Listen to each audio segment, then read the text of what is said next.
so Ọlọ́run tó dé lẹ́yìn wọn yaquluna tó dé lẹ́yìn àwọn tá ń sọ rẹ̀ àwọn sàbí náà Ọlọ́run kúkú sọ ayà kalẹ̀ lójú wọn Ọlọ́run ni wọ́n máa ṣe pé ní ìyẹn pé Ọlọ́run kọ́ àwa tàbá wálé àwọn sàbí kí n tí ẹ̀ka máa ṣe tó ó ti mọ́ tí ó sì mọ́ wájú ó mẹ́yìn ó mọ̀ bẹ̀rẹ̀ ó mọ̀ parí Ọlọ́run ni wọ́n àwọn náà àwọn tó mọ́ kí wọ́n máa ṣe pé ní Rabbana wọ́lọ́wọ́ bá wa ighfir lana ṣàforíjì ẹ̀ṣẹ̀ wa wa li ikhwanina àti ẹ̀ṣẹ̀ àwọn ọmọ ìyá wa allazina sabaquna bil iman àwọn tó ti fi ìmánì ṣáájú wa nǹkan méjì la fẹ́ rí báyìí tó ti ṣáájú wa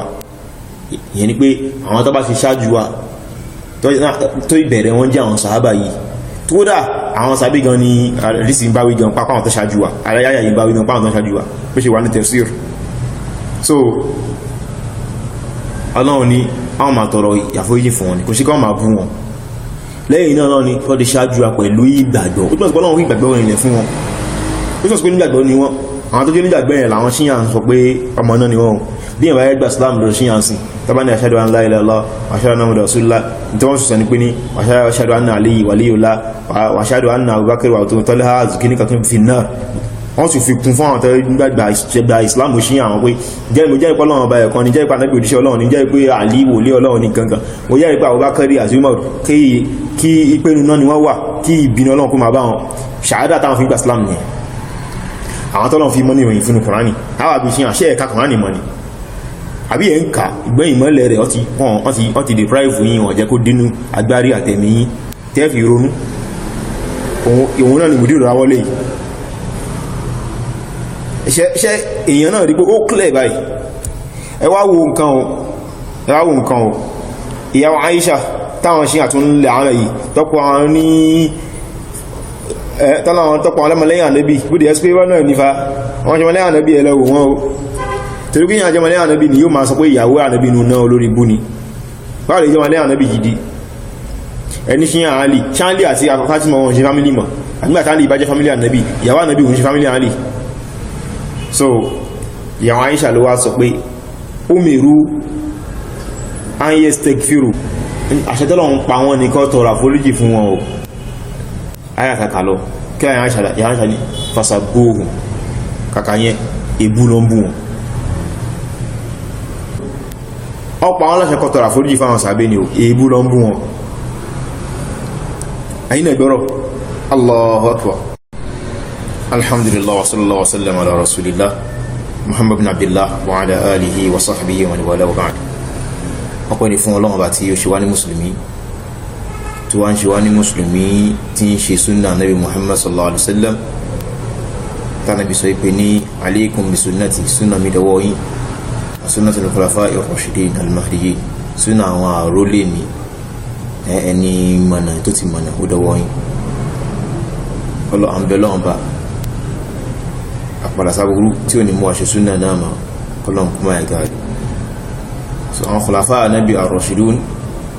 àwọn náà ni mẹ́rin tààmà Abubakar, Umar, Uthman àti Ali tí ó yẹ sí pé ní tí ẹnìkan ó bá ṣe kànù wọn gẹ́gẹ́ bí tàfà máa ń sọ yóò jẹ́ Umar ibn Abdul-Aziz so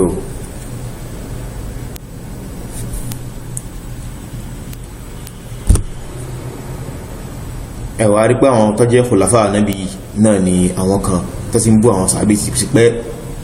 nílùú wáyìí torí tó bá yẹ kó kéré ní ti pẹ́ láwọn láti máa tó ń bú àwọn sàábé bí àwọn ṣe àwọn Rāfidah so ṣùgbọ́n nílùú ti wáyìí àwọn kan ti bẹ̀rẹ̀ náà láyé bí ọjọ́ mélòó kan sẹ́yìn tó ti ń bú àwọn sàábé Ànábì tọ́pẹ́ Abu Hurairah ní alátẹnujẹ ìyẹn ni pé yóò kírun lẹ́yìn Àlì yóò lọ jẹun lọ́dọ̀ Muawiya torí pé àwọn ka Muawiya sí ẹni burúkú tí ń ṣe sàábé Ànábì so wọ́n pe sàábé mi ní létekete wọ́n pe sàábé mi ní Anas kọlọ́pọ̀ ní létekete ni wọ́n pe sàábé mi ní dẹ̀ndẹ̀wò rẹ̀ Allahu Akbar àwọn sàábé Ànábì Allahu Akbar tánàbí náà sọ pé ní láti ṣubú àṣàhábì ẹ̀rọ bọ́ àwọn sàábé mi so topics oríṣiríṣi mo ní lórí ọ̀rọ̀ àwọn sàábé ṣùgbọ́n mo fẹ́ mú topic kan tó strong nínú àwọn topic tí yẹ pé ọ̀rọ̀ rẹ̀ strong gan mo fẹ́ mú wá ẹ̀rí ẹwà ayà tí mo wà dísì mo kàlẹ̀ ẹ̀kan ẹ̀gá fún rẹ̀ ẹ̀rí ni pánàbí ayà àdísì yẹn pánàbí ní pé súnnà mi dọwọ́ yín ẹ̀rí ni pé ká ṣe súnà ọ̀ranyàn ni oye súnà lọ àlá tó máa ní ẹ súnà ní ìjọba fẹ́ súnà ìtàn pé ní pé ìlànà bá nàbí ṣe Islam bá nàbí ṣe gbé Islam kalẹ̀ tí wọ́n ṣe bá àwọn àbá tó ń ṣe ìyẹn là ń sọ so wípé súnà ti bí yẹn mọ̀sùnúnù mọ̀ndúbù ni so orúkọ mi tó tún fún òun náà tún ní súnà ó sì túmọ̀ sí súnà náà ṣùgbọ́n òun kọ́ ni súnà orí lówó ojú lówó tá ń pè ní orúkọ mi tó ń jẹ́ Islam tánàbí ṣe tí pánàbí náà ló sọ pé tó bá yá Islam yóò padà ní yóò di yẹlẹ̀yẹlẹ̀ yóò di ọwọ́ padà rí pé Islam yóò padà di oríṣiríṣi mọ̀yìn yẹ́ ishminkum fọ́sẹ̀rọ̀ tí láfẹ́ kẹfẹ́rọ̀ ẹ̀rí apá lóríṣiríṣi àwọn lè ní sufi àwọn lè ní kíníkọ̀ láwọn ẹwà àríkòrò tó bí ní kò jẹ́ tí Islam mú wá bí irú àwọn ọkọ̀rọ̀ wá fídọ̀ yìí náà táwọn náà sọpá àwọn sọ̀rọ̀ náà bí ẹni báyìí ni wọ́n so Ànábì ní wá sọ pé fa'alaykum bi sunnati súnà tèmi dọwọ́ yìí ni pé ní ìlànà mi èdè lábáwá ni ìlànà tí wọ́n bí kalẹ̀ tí ilé tẹ́rí tèmi ṣe tẹ́rí mo ṣe ṣe òun ni súnà tèmi o ẹ má yà pa o ẹ má pin o ẹ má ṣe nǹkan mi o àdísìn wá sọ́nà tó kàfà ìrọ̀ṣìdì àti súnà àwọn àrólè mi ẹni ìmọ̀nà àgbólé rẹ̀ náà sì ní tàti ma Abubakar Umar Uthman àti Ali so àrólè yẹn ló wá fẹ́ di ìgbàpólẹ̀ lọ́dọ̀ àwọn kan sìn nígbàtà sí kó lórí àwọ ìrọ tọ́pọ̀ ní alátẹnujẹ àdísì wọn gbọ́yé ọ̀rọ̀ àgbó ìrọ tí wọ́n gbọ́yé wípé ní ká kíhùn lẹ́yìn Àlì òun ló fi ń pé jù ká jẹun lọ́dọ̀ Muawiya òun ló fi ń dùn jù wàtẹ́rùkù lẹ́kẹtàl afdal ẹ̀rí so wọ́n ní kàtàn nígbàtẹ́ pé aláburú ni wọ́n so Àlì nígbàtí Muawiya àtàlì tọ́jọ́ ń fa ọ̀rọ̀ tó rẹ pé in tọ́jọ́ ń fa yìí nǹkankan náà ni nínú Islam ẹgbẹ́ náà bí ṣe sọ pé ní da'wahuma wahid ìyàwó ńlá ó bẹ̀rẹ̀ láàrin àwọn ọjọ́ méjì nínú àlùmọ̀ mi ti bá kú ní àwọn sàbí mi ti bá kú ìjà ló ń bẹ̀rẹ̀ láàrin àwọn ìjọ méjì ìyẹn ni pé ní wọ́n pín sí méjì táwọn kan ó sọpọ́tì pé ilé ilẹ̀ kàṣe táwọn kan yí sọpọ́tì pé ilé ilẹ̀ kàṣe yóò wá dìjà Ànábì ní da'wahuma wahid kankan náà sì ní ọjàsí kankan náà ni tán fáìtì fún so Àlì ń sọ pé kàmójú tó ń tánàbí dé rẹ̀ ọ̀rọ̀ kìláfàdé Muawiya sọ pé khalifa Ànábì sọ pa nípa àbòsí òun lè ká kọ́rán ìwéwó ní òdánú méjèèjì so lẹ́yẹ́ tí pé ní kò ń ṣe ìjà pa ń bọ́ tàjà ìjà pé kìíní ìlàlífọ̀dà ní ó dá ti fi ìjà mọ́ so lọ làwọn ṣíyàn bá di ọ̀tá Muawiya lọ́mọ náà pé ṣíyàn Àlì làwọn aralẹ̀ àwọn sọpọ́tà Àlì o àwọn sọpọ́tà àwọn fáǹsì Àlì o àwọn mẹ́mbà Àlì o àwọn olólùfẹ́ Àlì o orí náà Muawiya dẹnibú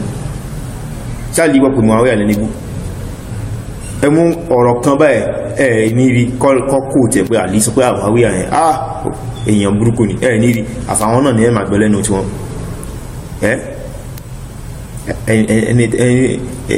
ẹni tẹ́ntorí rẹ̀ wọnú náà tẹ́fẹ́ ṣorí ibú yìí kò mà lọ́wọ́ sí tẹ́ ń ṣe kò mà mọ̀ yín ríkẹ̀ so àdíkan ni àdíkẹ̀ ẹ wá rí ìntàrẹ́fì sí mú ẹ̀rí wá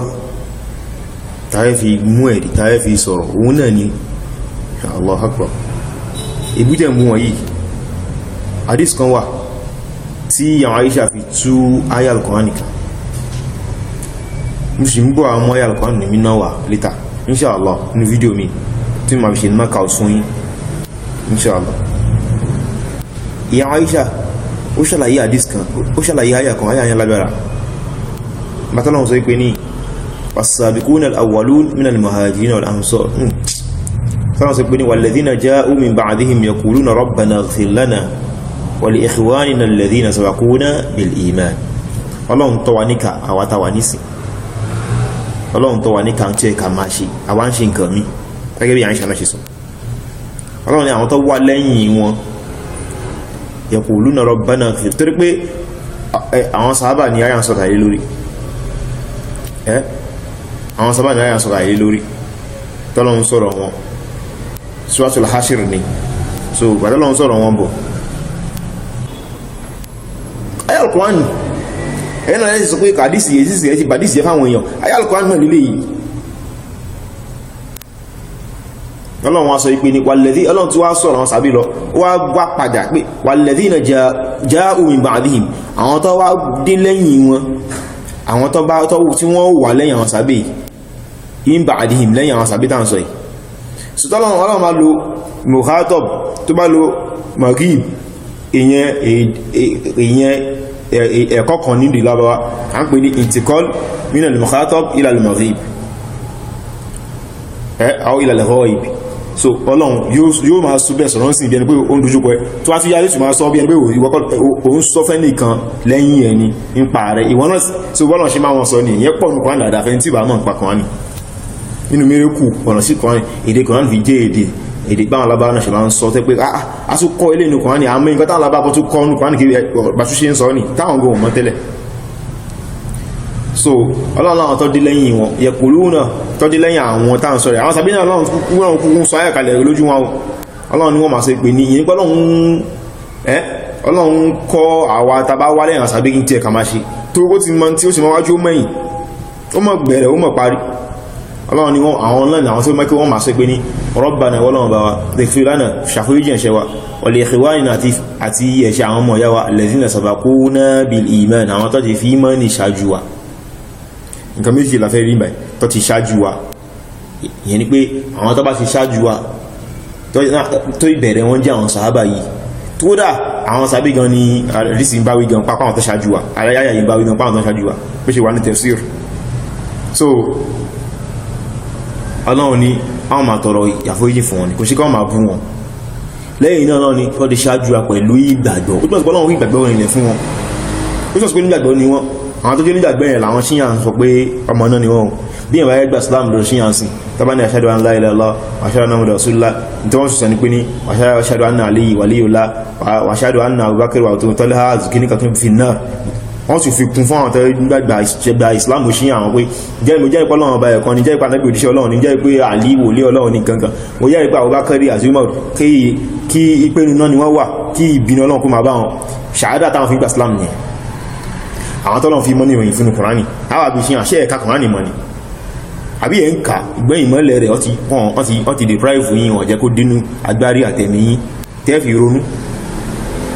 òun náà ni mùdírò ráwọ́lẹ̀ yìí iṣẹ́ èèyàn náà rí pé ó clear báyìí ẹ wá wo nǹkan o ìyàwó Aisha táwọn ṣe àtúnlẹ̀ àwọn yìí tọ́pọ̀ àwọn ní tọ́láwọn tọ́pọ̀ alẹ́mọ̀lẹ́yìn ànábì búdí ẹ́sì pé wọ́n náà nífà wọ́n ṣe mọ̀lẹ́yìn ànábì ẹlẹ́wò wọn o torí kí yàn jẹ́ mọ̀lẹ́yìn ànábì ni yóò máa sọ pé ìyàwó ànábì nù náà olórí bú ni báwọn lè jẹ́ mọ̀lẹ́yìn ànábì gidi ẹni ṣíyàn àálì ṣáàlì àti Fátímà wọn ṣe fámílì mọ̀ àgbà tààlì ìbájẹ́ fámílì ànábì ìyàwó ànábì wọn ṣe fámílì àálì. So ìyàwó Aisha ló wá sọ pé umiru an yastaghfiru àṣẹtọ́lọ̀ ń pa wọn ní kọ́ tọrọ àforíjì fún wọn o ayàkàkà lọ kí àyà Aisha ní fasabuhu kàkà yẹn ebú lọ ń bú wọn lọ́bá bẹ̀ẹ̀ sí ń bú wọn àdífi Urwa bunu Zubair ó ní àyà Aisha sọ pé ní ya buna ukhti ìwọ ọmọ àbúrò mi ìyẹn ni pé torí pé àbúrò ìyàwó Aisha Asma ta ti sọ ní fídíò kan pé òun ló gba àdísì wá kí nígbà tẹ́ àwọn kèfèrí Mẹ́kà wà náà bí sí tán rí táà náà bí ti saka mọ́ lọ́lẹ́ Abubakari ọ̀fẹ́ lọ bèèrè Abubakari dà Asma ìlọ́balẹ̀ ọ̀nà Abubakari dà mí mọ́ tó wà ìgbà títí ìbínú tí Abuja lè fi gba ojú tó gba etí Asma báyìí ṣe ènìyàn etí ẹ̀dẹ́ rẹ̀ ó lẹ́ jàbọ́ níbi tí ó lédé. So ẹ̀rí kan tún nìyẹn àti mú wá àwákàrí kọlùwà ní kòtò ẹ̀ẹ̀ka àdísì ẹ̀ẹ̀ka mọ̀ní ẹ̀ẹ̀wà mọ̀ní. So Asma ẹ̀ ló wá bí oún wà lẹ́yìn tó bí Abdullah fún Zubair. So òun ìyàwó Aisha ṣe fẹ́ràn àwọn ọmọ ẹ̀ púpọ̀ ọmọ àbúrò rẹ̀. So òun ló wá ń sọ pé ní ìwọ ọmọ àbúrò mi ọ̀pọ̀ àwọn aláṣẹ kọtọrọ àforíjì fáwọn sàbẹ́ ni ò èébú lọ ń bú wọn. àyínà ìgbọ́rọ̀ Allahu Akbar ọlọ́run tó wá sọ̀rọ̀ wọn pé ní ọ̀sẹ̀yẹ́nà wọn fi kúlùbí kọ́kọ́rọ̀ ilé kìmù kúfà alifusoko al-isyan ulaika humur rashidun fadlan min Allah wa ni'ma wallahu azizun hakim. So tọ́lọ́run sọ pé ní òun fi imani òun fi ní pítẹ́ ma nífẹ̀ẹ́ sí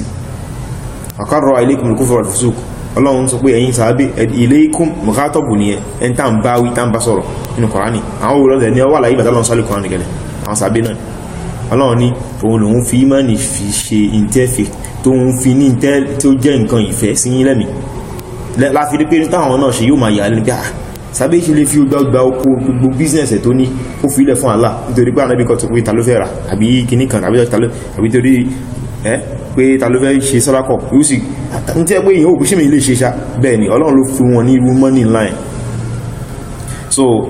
Ọlọ́run akarra alaykumul kufra ó wá fi iṣẹ́ kèfèrí ó fi ṣe ń tẹ kó ìra lọ́kàn yín wal fusuqa iṣẹ́ pòkì wal isyan iṣẹ́ Ọlọ́run lóhun fi ń tẹ yí ẹ̀mí yín kọ. Ọlọ́run ní fadlan minallahi wa ni'ma Ọlọ́run ní ulaika humur rashidun àwọn tó mọ̀nà nìyẹn fadlan minallahi wa ni'ma Ọlọ́run ní lọ́dọ̀ Ọlọ́run bá ti kẹ́ ẹ wo gbogbo tọ́lọ́run lóhun fi ṣe tọ́lọ́run sọ nínú Kùránì tàbí ń kà ó ṣe àwọn olè yáyà ikú nínú Kùránì o àwọn àbá tó ń bú àwọn Sahabe yìí wọ́n lè áyà yìí wọ́n bí wọ́n dá kọ́fẹ́ kírun kọ́fẹ́ kásúra yìí káwàá yọ áyà ikú àwọn tọ́lọ́run sì sọ áyà Kùránì ká ìlú ayé àwọn Sahabe náà ni Ọlọ́run bá wí o àbí ṣé kèfèrí Ọlọ́run sọ pé òun fi mọ́nì sí lẹ́mì àbí mùnáfíkì tọ́lọ́run bá sọ pé òun fi mọ́nì sí yẹn ó fi ṣe tán nífẹ̀ẹ́ sí ẹ̀mí wọn ó wá fi ṣe kèfèrí ṣe pòkì iṣẹ́ Ọlọ́run ó fi ṣe tọ́kò ìra kí lẹ wá fi ń ròyìn wọn nísìn ọ̀rọ̀ Ọlọ́run kọ́ lẹ ń pè ní rọ́ yẹn kí lẹ fi ń bínú Muawiya sí ìbẹ́ ló ṣe tí ò dá ní tí ò dá ìsìkì Ọlọ́run ti fọ ọmọ kó ń bẹ̀ kí lẹ ń kó ìra Anasi sí ìbí lọ́dọ̀ tí yí nífa owó wọn ṣe kankan o ọ̀pùrọ́ ni wọ́n o so ẹwà bọ́ sórí Abubakar àti Umar tó jẹ́ ọ̀gá gbogbo wọn inú ìmánì torí náà kọ́lọ̀ kó dákùn kí ó má ṣì wà lọ́nà kó má jẹ́ kàwà náà tó má ṣìnà lẹ́yìn ìgbà tí a tí ìmọ̀nà ti kílẹ̀ sí yẹn báyìí so jẹ́ yìí tẹ́ máa ń jẹ́ pé kò sí tó bá wí náà bàbá láyé gé bàbá ní kíní kan tí ẹ pé ọ̀nà méjì ní ẹlòmíì kò tiẹ̀ mọ̀ ẹlòmíì ọ̀nà àbíká sókè mẹ́ta kò mọ̀ ṣùgbọ́n ó ti wá gbà wọn pátá sọ yìí ṣùgbọ́n ìfẹ́ àwọn àbáyìí náà kò wọ́n tó fẹ́ dà wọ́n sí òun ọ̀rọ̀ tẹ̀ kò tó wá wọ́sì tó ẹni jẹ́ pé òun náà ó tẹ̀ ti gbọ́ gbogbo ẹ̀ ó mọ̀ ó ti ka obì wọ́n ti sọ fún ṣùgbọ́n ó ṣàdó lórí pé ibi táwọn bàbá ti lọ náà láfẹ́ lọ so àbí bí àkan náà gan ni wọn àti ẹni kíní so ìfẹ́ àwọn bàbá yìí kó jẹ́ lórí ti Allah kó jẹ́ torí ti Allah àdáwọn ìsọ̀ ìpé ní ààlè tí ní ìgbàgbọ́ àfi tàbá fẹ́ràn èèyàn torí ti Allah tàbí kó ìgbà torí ti Allah so ilé ìwòsàn pa ń bú àwọn èèyàn bọ́ ń kó ìra àwọn èèyàn wọ́n fẹ́ bẹ̀ẹ̀sìn Allah tó Allah ní láfí ń ṣe ń tàṣì láfí ń sọ pé àyín tó ń sọ yìí kò sọ́nà ń bẹ̀ bàbá láyé gítẹ́ ń sọ yìí èmi personally mo ti kúrò ní ìsọ̀lọ̀ nígbàtí mo wà ní ìsọ̀lọ̀ lọ fún wọn lẹ́bùn lágége kódà táìmù yẹn táìmù tó ń sọ̀rọ̀ ìjábù ni tàbí tó ti bẹ̀rẹ̀ sí ní máa sọ àwọn ọ̀rọ̀ wọn no táìmù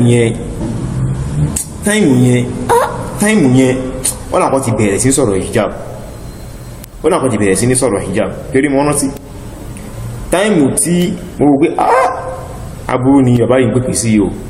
òun ni táìmù tí wọ́n bẹ̀rẹ̀ sí sọ̀rọ̀ Bukhari ìgbà yẹn ọdún before ìgbà yẹn náà ni mo ti sáwọ̀ ṣùgbọ́n ìgbà yẹn wá pé aburú ni bàbá yìí bẹ̀rẹ̀ sí pèpè sí so ṣùgbọ́n tó bá alhamdulillah Allah ti ní káwà náà tójú bọ́mọ̀ díẹ̀ nígbà yẹn díẹ̀ ni o orí ti wáyé pé orí àwọn èèyàn tí wò pé àfà ní díẹ̀ nífà láti ń kéwó lọ́wọ́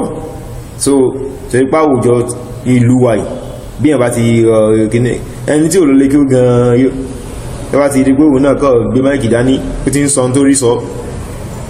ká máa sọ pé òun náà kí sànàwí kan láti èèyàn kí sànàwí ó jáde secondary school ṣe wọ́n máa recognize ẹ̀ ní àwùjọ èèyàn ní O level èèyàn gbọ́ O level so O level nílùú sànàwí ìbí ẹ̀sùn àlùbáríkà ń bẹ́ ń bi kéwù jùwé lọ ọ̀nṣọ́ ta fi máa kọ́ nǹkan nù kéwù jù bá ṣe máa kọ́ nǹkan nù wé lọ tó ń ti gbé sànàwí ni èèyàn lè gbẹ́sìn iye tó bá kọ níbi tó yẹ kó kọ tó sì kàn tó yẹ kó kà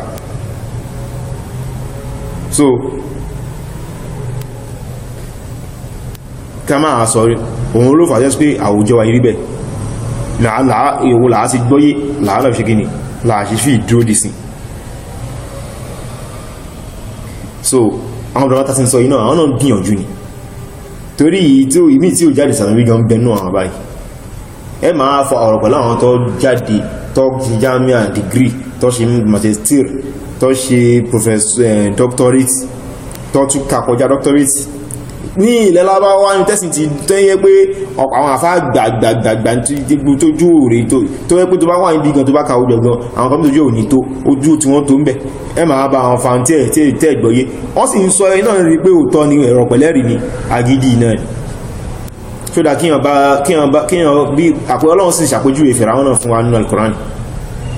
adalla Fìràwọn qawmahu wa ma hada Fìràwọn àwọn gbogbo àmì tánàbí Musa tó fi lélẹ̀ gbogbo ẹ̀láyé rí àwọn òpè ìdán gan àwọn òpè ìdán tí Fìràwọn náà fi ṣe tàtàkù fánàbí Musa àwọn gọ́gbà islamu àwọn èèyàn àkọ́lá wájú lómi min ali Fìràwọn yaktumu imanahu àwọn èèyàn jẹ́ pé àwọn gan wọ́n ti pé eléyìí ìmọ̀nà ni ọya fi pamọ́ ọya ti lọ́n jẹ́jẹ́ àwọn obìnrin míì náà wà bí wọ́n ṣítọ̀ òun bẹ́ẹ̀ lọ ìyàwó Fìràwọn náà gan tún gbà Islam nígbà tó rí pé akánú tàn wípé ní ìyàwó Fìràwọn náà bẹ̀rẹ̀ sí bèèrè pé kí ni wọ́n rìsọ́ọ̀tì àwọn Musa àti àwọn olùrànì àwọn àpò ìdán ọwọ́ wọn wálẹ̀ ní kódà àwọn gọ́dì Islam ìyàwó Fìràwọn náà ọ̀pẹ̀ mí náà ti ní náà Islam ni kí tó rí pé Fìràwọn náà padà lọ pa so ogun ayé àwọn tó lọ́n fẹ́ ṣàánú wọn rí mọ̀nà báyẹn ẹ̀yìn kan bí Hàmánà bí nǹkan kan àtàwọn èèyàn ẹ̀ṣà àtàkù sí Fìràwọn náà pé ṣáwàlá ọ̀gá ti wá ní ẹ títí tó fi padà tẹ̀lé wọnú omi tó fi tẹ̀rì ṣó yẹ kọ́lọ̀ tí yínà rí bẹ́ẹ̀ àbẹ̀lọ́n kọ́lọ̀ máa kọ́lọ̀ wà rí bẹ́ẹ̀. Wa sallallahu alaihi wa sallam ala rasulillah wa alihi wa sallam. Assalamu alaikum.